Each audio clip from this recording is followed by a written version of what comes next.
Angena, with his body. Sandhya Abra, reddish. Rucha, colored. Chandralekam, the crest of a half moon. Cha, and Vibratam, hearing. Translation and purport by His Divine Grace Sri Bhaktivedanta Swami Srila Prabhupada Ki Jai. He was seated on a deerskin and was practicing all forms of austerity. Because his body was smeared with ashes, he looked like an evening cloud. On his hair was the sign of a half moon, a symbolic representation. Purport. Lord Shiva's symptoms of austerity are not exactly those of a Vaishnava. Lord Shiva is certainly the number one Vaishnava, but he exhibits a feature for a particular class of man who cannot follow the Vaishnava principles. The Shaivites, the devotees of Lord Shiva, generally dress like Lord Shiva, and sometimes they indulge in smoking and taking intoxicants. Such practices are never accepted by the followers of Vaishnava rituals.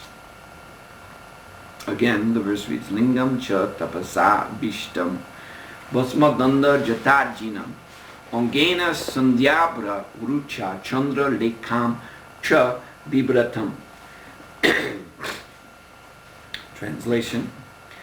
He was seated on a deerskin and was practicing all forms of austerity. Because his body was smeared with ashes, he looked like an evening cloud.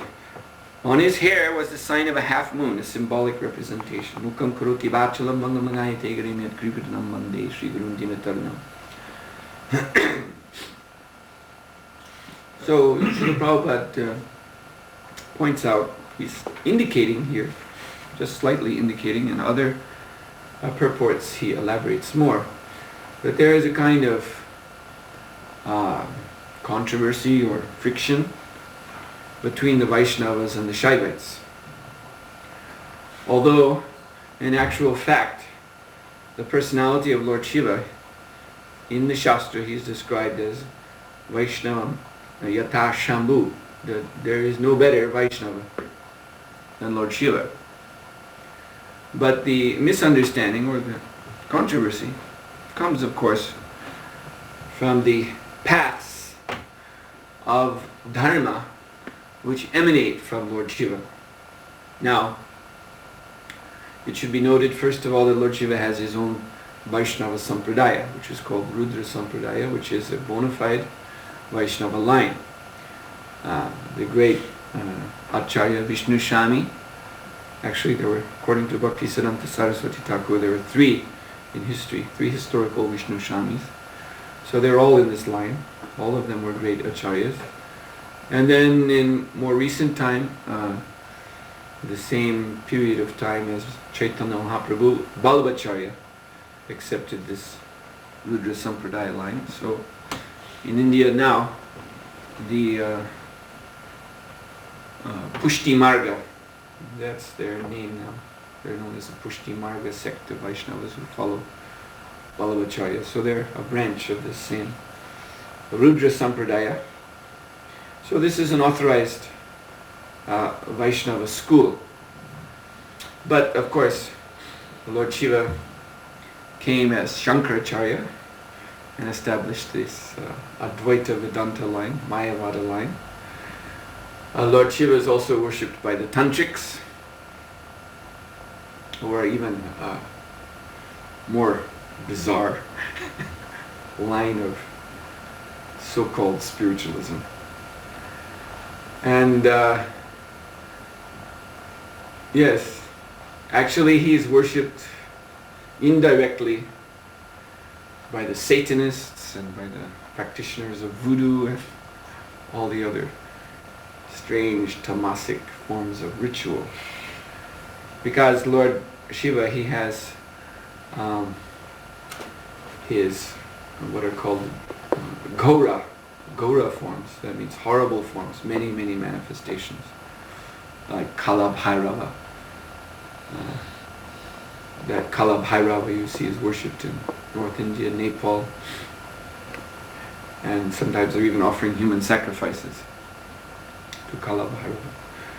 So there are many things that emanate from Lord Shiva, which Vaishnavas will avoid as being disgusting, practically unmentionable. We don't even want to talk about these things.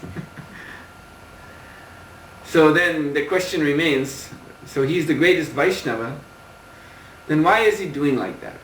So he has his Vaishnava line, as does Lord Brahma and the Kumaras. Lord Brahma, Kumaras, also Lakshmi Devi. These are the other three Vaishnava lines. So we find that Brahma, Lakshmi Devi, Kumara, they're not also manifesting other forms of religiosity. So why is Lord Shiva doing this? And why is he called the greatest Vaishnava at the same time? So this is food for thought. So the answer is, actually it's a very wonderful answer. An answer which we, in our movement, can learn much from. That Lord Shiva, he is known as Ashutosh. This is one of his names, which means very easily satisfied. That means he's very easily approachable. He makes himself available to anyone, even the demons. The demons are, what are demons? Demons are those who are opposed to the Vaishnavas. That is a statement of the Padma Puran. That Vishnu Bhakti Smrito Daiva. For instance, the Devatas, the demigods. So what is their distinct feature? Why are they called Daivas or Devatas? Actually, the root here is Deva. Deva means God.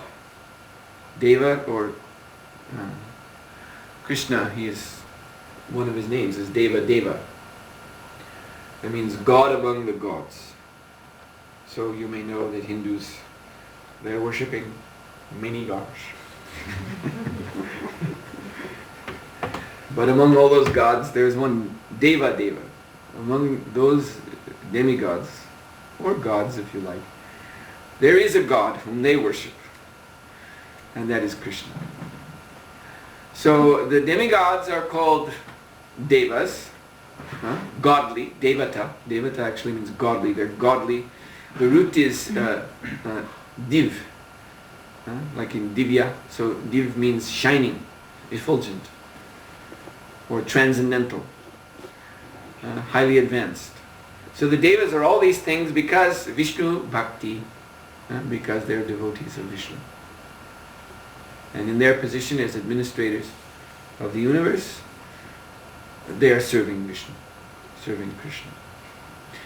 And the Asuras, the demons, are opposed to Vishnu Bhakti, to the devotional service of Lord Vishnu, and therefore they're opposed to the demigods. But Lord Shiva, who's considered the greatest amongst these demigods, he's called Mahadeva. Among these devas, he is the great one. And again, Vaishnavanam Yata Shambhu, among the Vaishnavas, so all these demigods are Vaishnavas, he's the first class one, he's the best. And why is that? Because he's approachable. He makes himself available to all living entities, even the demons, even those who are avaishnava, anti-Vaishnava. And so Lord Shiva has another name, Dharma Vatsala. That means any attempt by any living entity to perform dharma. And among activities of dharma, religion, the first and foremost is sadhusanga, to associate with the devotees, to worship the devotees, serve the devotees. So Lord Shiva, being a Vaishnava, he knows this full well. That in this, like it is said, sadhusanga, sarva shastra koi, all the shastras, all the Vedic scriptures, they're crying out. This verse from Chaitanya Charitamrita is saying that, actually is telling what is the message of all these shastras. If you want to boil it down to one simple formula. What are all the Shastras saying? And the fact is they're saying sadhusanga, associate with the devotees, associate with sadhus, saintly persons. Lavamatra sadhusanga sarvasya hoy. And in this, even if it is done for 1/11th of a second, one lavamatra, all perfection is to be obtained. That is the message of all Vedic Shastras. Huh? Even there's one verse in Rig Veda where it says that by following the tracks of Vacha, Vacha means the Veda Mata, the personified Veda herself. There's a goddess who is known as Vach, who is known as Gayatri, who's also known as Suvarna. So she has different names. Oh, sorry, Savitri, not Suvarna. Savitri. So she has different names, and she is the personified Vedas. Prabhupada used to address her as Veda Mata, Mother Veda. So those brahmanas, saintly persons, who wish to understand the Veda, they follow her tracks by means of yajna. That is the regulative principle of Vedic Dharma. One must perform yajna. And where did this track of yajna lead? To the lotus feet of the great rishis, the great sages. So by following Veda, this is actually where one ends up, associating with great souls, Mahajans, Mahatmas, Vaishnavas. So Lord Shiva, He's the greatest of the great souls. Actually, He even has a special tattva. When we say soul, that means jiva. But Lord Shiva, He's even beyond the jiva tattva. He has His own tattva, Shiva tattva. So actually no jiva can be in His position. It's not possible for any jiva to be as great a sadhu, as great a saintly person as Lord Shiva. So He's the greatest among the devotees, among the rishis, among the yogis, among all of different classes of saintly persons. There's no one who can rival Lord Shiva. And yet, He makes Himself available to everyone. The most fallen. And He makes Himself really available in that from Him emanates lines of religion, lines of dharma, which the most fallen, the most wretched, neglected, sinful kind of living entity will be attracted to follow. And He accepts their worship. So therefore we see in history one great demon, Ravan. He worshipped Lord Shiva. How did he worship Lord Shiva? He worshipped Him by cutting off his own head. He had such a power that he could, as soon as his head would be cut off, it would grow back. So this way he could offer head after head after head.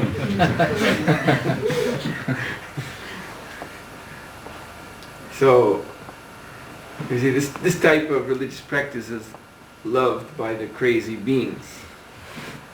And you find also today in certain, I mentioned some of them, very tamasic religious practices. They're still going on. Human sacrifice, or you offer your own blood, or offer animals that are slaughtered in a brutal way. So the crazy, very tamasic beings, this is what they like in the name of religion. This shows something for them. You see, something's happening. So Lord Shiva Ravana cut off his own head and offered it into the fire. And so Lord Shiva blessed him. Now, the interesting thing is that Lord Shiva's blessings are twofold. Because he is a Vaishnava. The demons, you see, the materialists, they take Lord Shiva not as a Vaishnava. He's so kind that he presents himself as an alternative God. You know, just like in Christianity, the Christian culture, you'll find there are the Satan worshippers, I mentioned them. So they see Satan as some kind of alternative God.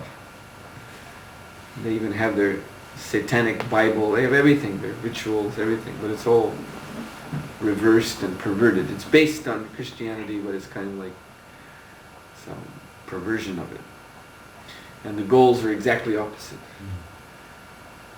The Christians, they want to get some reward in the next life. The Satanists say, we want it in this life. And the Christians are praying to become very pious. We want to be impious. And like that. So everything the Christians want, the Satanists reject. They want the exact opposite. They know they can't get it from their Christian God, so there's a alternative God. So this is, yes, very much in the line of the demons. So Lord Shiva, he is that so-called alternative God. He presents himself in the Vedic context. We were speaking of Christian context, but in the Vedic context, he presents himself that way also, as a kind of deity for those who don't want to be bothered with following the Vedic rules and regulations, for those who despise the demigods, who want to defeat the demigods, for those who are haters of Vishnu and the Vishnu Bhaktas, for those who are cow killers and every kind of abominable type of life form. So Lord Shiva is there, worship me. And they think, oh, very nice. Here is our God. And just see, yes, he has all the symptoms. And the first word of this verse is lingam, symptom. So he's extremely austere. He's performing this ghora tapasa, this horrible, isn't it? The Lord Krishna says in Bhagavad Gita that horrible austerities are not pleasing to him. But that yet Lord Shiva, he's assuming these kind of horrible austerities, meditating in a crematorium. He's surrounded by dogs, wild dogs. These are his associates actually. 5 wild, mangy, snarling wolf dogs. They're among his devotees. And he's got snakes crawling all over him. Poisonous cobras. And his body is smeared with the ashes of burned corpses. And he wears a garland of skulls. And he has a tiger skin lungi. And he has a trident, trisul. And always there's a swarm of ghosts and hobgoblins around him. Therefore he's called Bhutanath, Lord of the Bhutas. So the demons, seeing all these lingam, these symbols, they think, oh yes, this is our God. Perfect. And he's so powerful. He's so powerful that when he opens his third eye, then fire comes out and consumes all the planets. And then he gives it to those rascal demigods. It's great, it's great. So they're very attracted to these features of the Lord. And so he accepts their worship and he gives them, externally, he gives them the material benedictions they want. And they're very satisfied with him. But because they're deluded, they do not recognize that he is, after all, a Vaishnava. And after all, he desires their real welfare. So actually, his program, for those demons who undergo very severe austerities to please him, like Ravan cutting off his own head, and others, there's so many famous demons who worship Lord Shiva throughout history, in so many bizarre ways. So he awards them with great power, the greatest among these demons. He gives so much power that no demigod can oppose them. So then, doesn't that confirm that Lord Shiva is actually some kind of renegade? Doesn't that confirm that he actually is opposed to the demigods? Why would he do such a thing? Why would he give so much power to a demon that that demon would be able to conquer the heavenly planets and subjugate the demigods? What is Lord Shiva doing by this? He's upsetting the whole natural course of the universe, seems to be going against Lord Vishnu's plan. No, actually, Lord Shiva and Lord Vishnu, Lord Krishna, they're working together behind the scenes. So Lord Shiva gives such power that the living entities who are they're placed into such misery by the depredations of these powerful demons. Who can they turn to? Who can they turn to? They look. Normally, these followers of the Vedas, they're used to praying to some demigod. You see, they're used to praying. Famous Vedic demigods are Indra, Chandra, like that. Sometimes Varuna they worship. So these are powerful devatas, Agni Dev. But now, you see, they turn to them and they've also been conquered by the demons. And now we're suffering. So who's left? There's only Lord Vishnu. So in this way, Lord Shiva, he actually causes the demigods, the brahmanas, to take shelter of Lord Vishnu. And that's when they go first to Lord Brahma, who is their guru of gurus, and he takes them to the Svetadvip ocean, and he meditates on Lord Vishnu, and Lord Vishnu appears in his heart and consoles through Brahma, Hare Krishna, consoles through Brahma all the demigods. Don't worry, I will appear. And so in this way, Lord Vishnu takes the opportunity to appear in his avatar forms. Just like also Sri Advaitacharya, he is Sadashiva. Sadashiva. So he worshipped Sri Chaitanya Mahaprabhu, calling him by making offerings at the Ganga. He was calling him to please come, because this Kali Yuga is so inauspicious. There's no one else. So you can see how Lord Shiva, in his different forms, is working together with Lord Krishna. Actually, his desire is to see all the demons defeated by Lord Krishna. He knows that when they're defeated, when they're killed by the weapon of Lord Krishna, then they're liberated. He states that Muktir, what is that? One verse. Anyway, I don't remember the Sanskrit right now, but he's saying that actually only Lord Vishnu can give liberation, although there are those who are coming to Lord Shiva for liberation.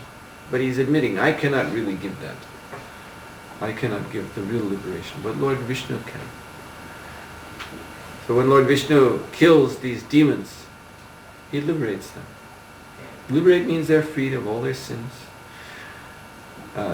Sometimes they even attain Vaikuntha. More often they merge into the Brahmajyoti, but for them, that's pretty good. They'd not have the chance otherwise. Merging into the Brahmajyoti means one's sins have been washed away.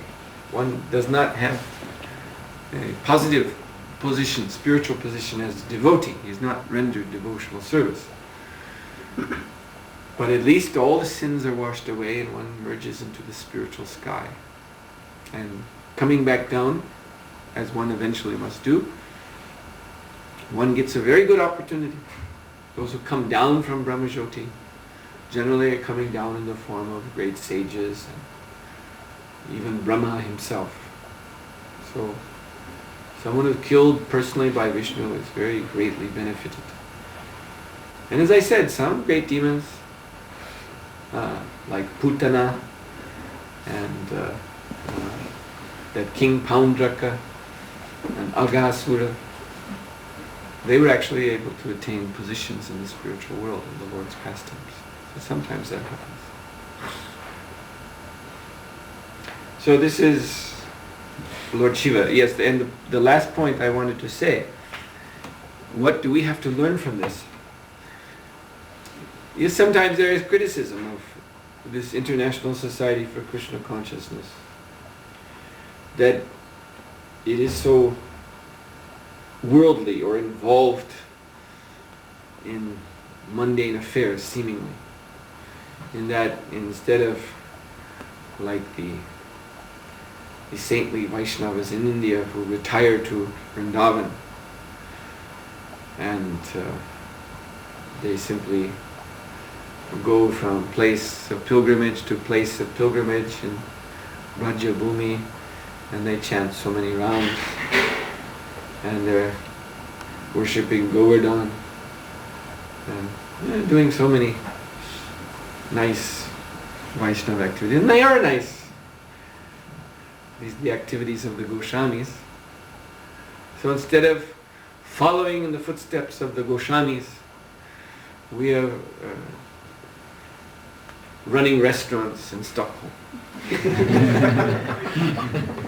and serving out Krishna Prasadam to filthy meat eaters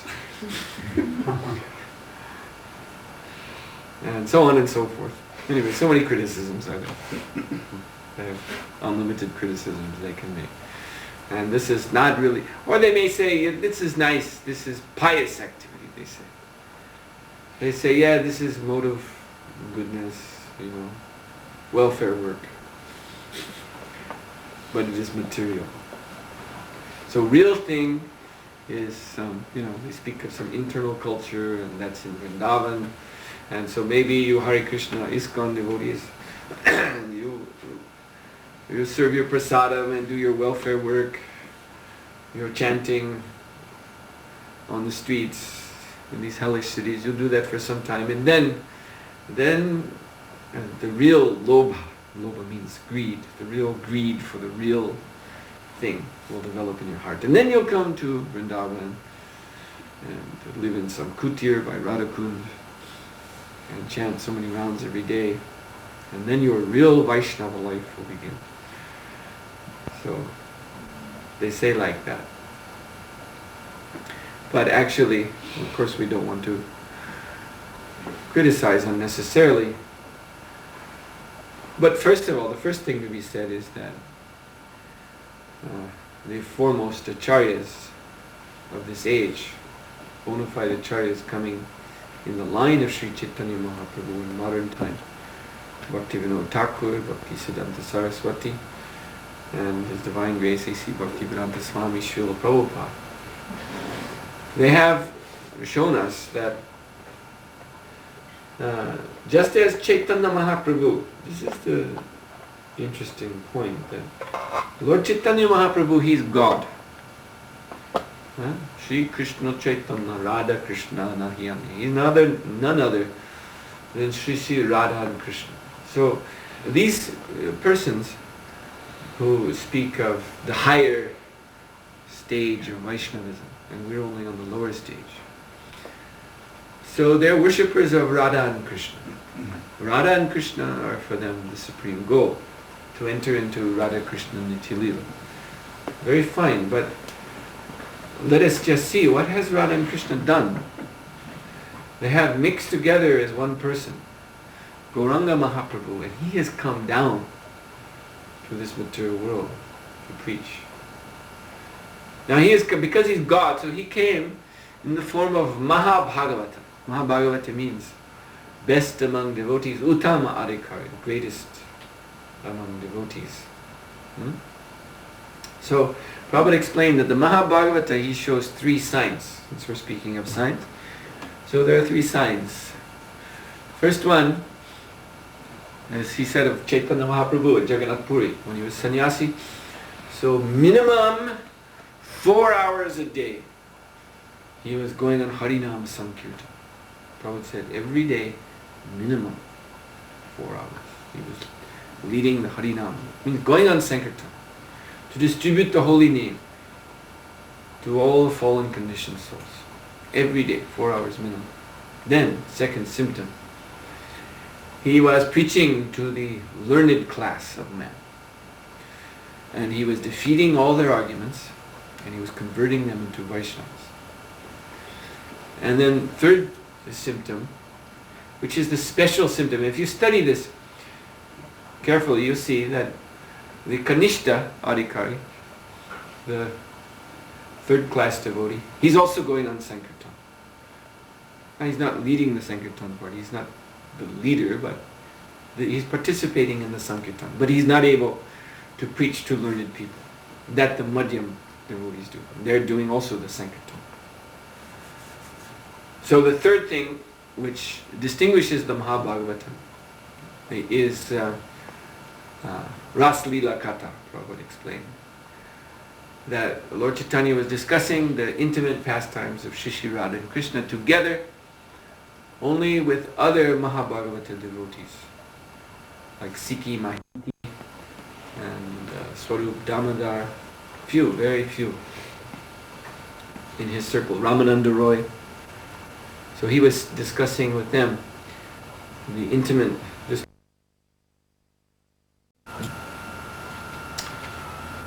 Okay, so we'll stop here. Srila Prabhupada ki jai, Srimad Bhagavatam ki jai. Hare Krishna.